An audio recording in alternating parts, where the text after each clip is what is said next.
Is the local conference and corporation. No, ang ilahag yung gipabugal nga sila maoy tinuod nga nagdala o tinuod nga Seventh Day Adventist.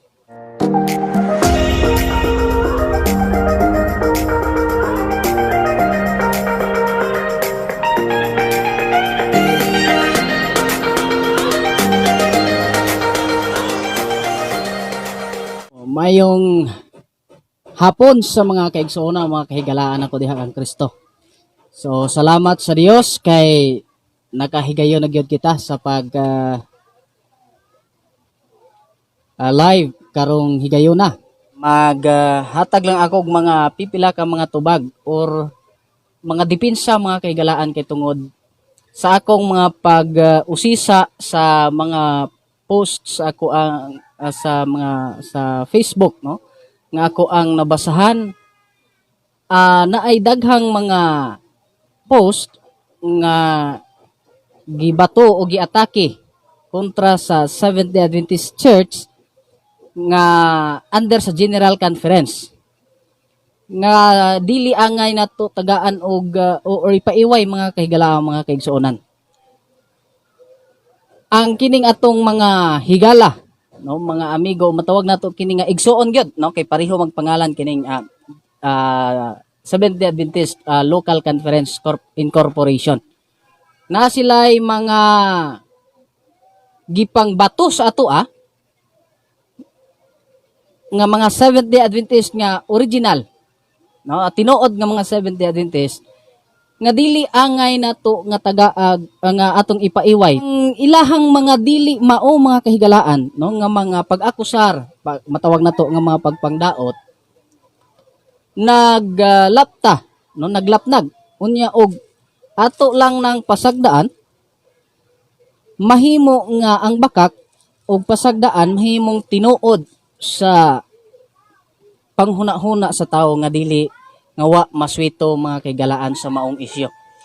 So ako sa tinud-anay, no, kini si mensahe sa paglaom nga ayang Facebook, ako nalimot nang ko sa iyahang tinuod nga ngalan.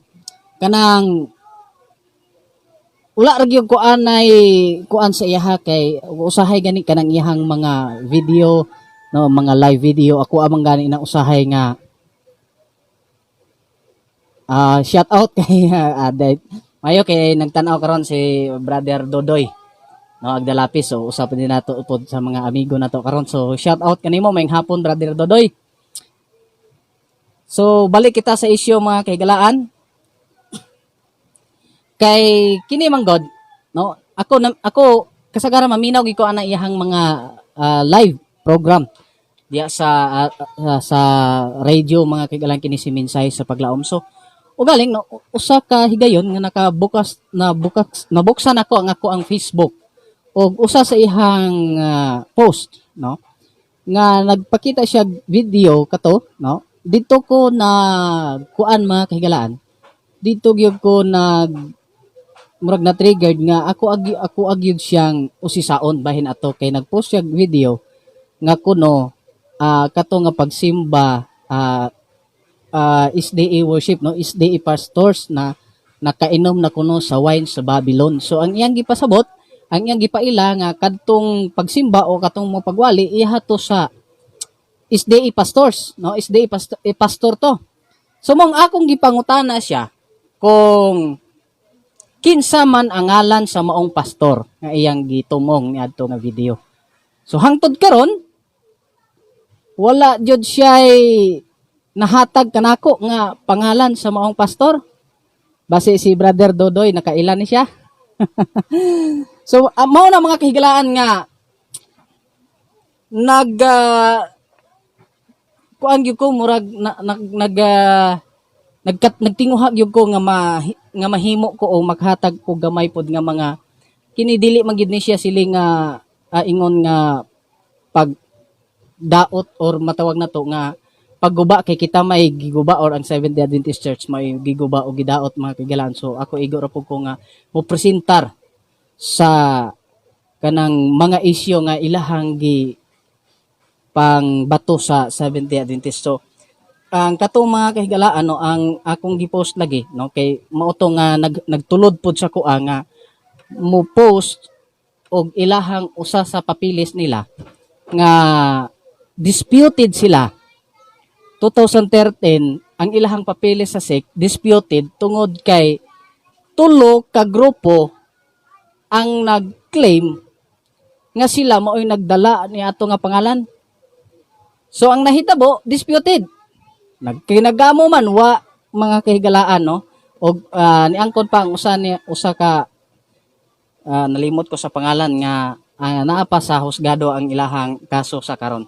So mao na mga kahigalaan nga ang ako lang makita nako nga kanang usa sa mga tubag no kini ang SDA manggod SDA Local Conference and Corporation no ang ilahag yung gipabugal sa ilang mga membro ug sa kadaghanan nga sila maoy tinuod nga nagdala o tinuod nga Seventh Day Adventist. Basta kay gikatag day no ilahang gikatag no gipaila nga sila mga kahigalaan ang original, sila ang tinuod nga Seventh Day Adventist. Pero sa tinuod anay kung sila ang tinuod ambot lang kaha kay usa man ni sila nga ning biya no sa Seventh Day Adventist Church nga under sa General Conference. Ngano man usa ngano kaingon ko usa tungod kay naa pa may daghan nga ning biya mga kahigalaan no kini naa po dire ang Seventh Day Adventist Reform Movement no nagdala sab og pangalan nga Seventh Day Adventist og nagclaim sad nga sila tinuod. Naapod ang Davidian Seventh Day Adventist. Napoy Iglesia Adventista del Séptimo Día Gloriosa Mission, Philippines. Napoy Seventh Day Adventist Remnant Church Incorporation. So tanan kini sila nga mga nagdala og Seventh Day Adventist na nanggawas kini mga kahigalaan sa Seventh Day Adventist Church nga under sa General Conference. Unya og kini sila tanan nagclaim nga sila maoy tinuod nga Seventh Day Adventist. Karon ang akong pangutana nila sa kay daghan man mo nagclaim sa karon nga kamo tinuod nga Seventh Day Adventist kinsa kaha ninyo ang maoy tinuod gyud. Kay sigurado ko nga mga Seventh Day Adventist di gyud ni mo angkon musugot nga kadturang local conference ang tinuod. Sa ato pa mga kahigalaan gikan ra na sila sa pagclaim nga sila maoy tinuod. So kining local conference Seventh Day Adventist local conference naila kini sila mga kahigalaan nga sa alias nga RETI-9. Nganong RETI-9 man tungod kay sa ilahang layi no 1% ang 9% mabilin sa local church, unya 1% ang madala sa misyon nila. Pero ang kana nga patakaran na utro no ang nahimo nga written 6 kay 6% na lang ang mabilin sa local church, unya 4% ang sa misyon. Sa kadugayan nahimo na lang nga written 3 tungod kay 3% na lang or 30% na lang mga kahigalaan ang nabilin. Ani ang kopya mga kahigalaan gipakita ni siya sa pastor nila nga si Dario Losinara no sa CD mga kahigalaan. Ani no ang lista no makita guro na ninyo hinaot lang nga makita ninyo. Matud pa ni Mrs. White mga kahigalaan sa iyang sulat no sa Testimonies Volume 3 page 428 no diyan kay makapaminaw mo ni ato gining basahon. Testimonies for the Church Testimonies Volume 3 page 428. Matod pa din ni Mrs. White, there have ever been individuals of independent minds who have claimed that they are right. Okay, klaro kayo ha? They have ever been individuals of independent minds who have claimed that they are right. That God has especially taught and impressed and led them. Each has a theory of his own. Matag usa kanila claim jud nga matag usa kanila na ay mga theory nga sa ilang kaugalingon. So usa na nga ilahang gi-claim no kanang ang SDA kuno general under sa General Conference iyaha kuno sa nailawom na sa gahom sa Roma no kay Nanay Cross. So ato anang usa na nga mga claim nila nga nag-claim sila sa ilang ilang giatake di ay. Unya sila na po'y claim nga sila po'y tinuod. Now, views peculiar to himself, and each claims that his views are in accordance with the Word of God. So kung atong tan-awon mga kahigalahan, maog yun ni sila. Kada usa kanila, kining local conference, SDA local conference, ang ISDAR, Reform Movement, kining mga Davidian, o uban pang mga SDA new organization mga kahigalaan nga ning gawas, sa general conference or sa Seventh-day Adventist, this atong sampayan this draw away from the body. This draw away from the body. Nibiya sila sa lawas mga kaigalaan. And each one is a separate church of himself. Kini di ay mga nag-claim sa ilang mga kaugalingon mga kaigalaan. No, kining mga nanggawas sa Seventh-day Adventist organization o naghimog bagong organization, kini sila mibiya sa lawas, draw away from the body. And each one is a separate church of himself. Og matod pa ni Mrs. White, all this cannot be right, yet they claim to be led of the Lord. Tanan kini sila, di gyud insakto. Pero nag-claim sila nga gigiyahan sila sa Ginoo. Ang gipasidan-an ini kita. Unya kini gipahibalo pa parte sa mga offshoot nga manggawas. Og matod ni Mrs. White, dili jud sila mahimong tinuod.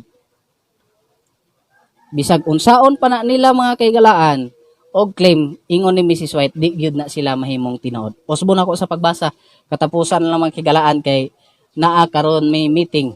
So ako na lang ning basahon matod dinhi. There have ever been individuals of independent minds who have claimed that they are right, that God has especially taught, impressed, and led them.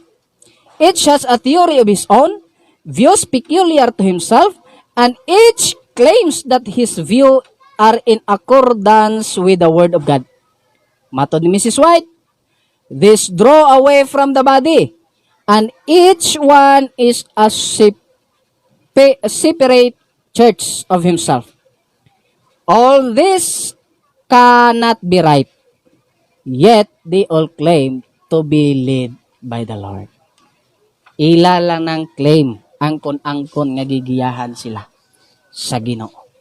Masakit kini nga pulong ni Mrs. White mga kaigalaan kontra sa mga offshoot no sa atong mga higala, pero kini usa lang sa pagpamalandong alang kaninyo. Bisag unsaon ninyo tira sa Seventh-day Adventist nga original, si Mrs. White namatay nga Seventh-day Adventist, membro namo, dili membro ninyo. Unya, ang gibilinan sa mga sinulat ni Mrs. White, mga sinulat ni Mrs. White, gibilin na siya nga mensahe alang sa church, dili ninyo nga mga bag-o nga mga organization.